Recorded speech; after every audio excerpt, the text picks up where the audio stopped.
మరొకసారి దేవుడు గుర్తు చేస్తున్నాడు. మరి అదే రీత్యా ఇంకో వ్యక్తి తెలియదు, తలలో ఉన్న తిమిరంతా పడుతుంది, అనుకోకుండా అలా తలలో తిమిరి పడుతుంది.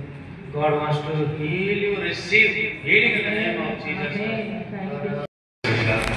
నేను పాడినట్టుగా మరి కావడం అనేది చూశాను.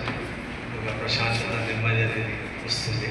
ఆ విషయంలో మరి దేవుడు దాసుల ద్వారా మాట్లాడి ప్రాఫెసీ ద్వారా.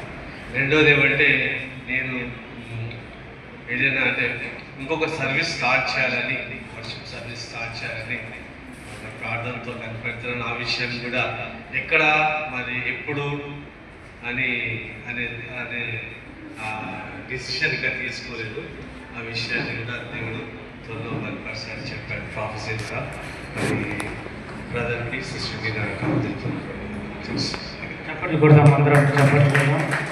ఇందాక మరి చివరి ప్రార్థనలో మరి పరిశుద్ధాత్మ దేవుడు బయలుపరిచినట్లు ఒక సేవకుడు ఉన్నాడు, ఎక్కడ ఏంటి ఎలా చేయాలి అని అనుకుంటున్నారని.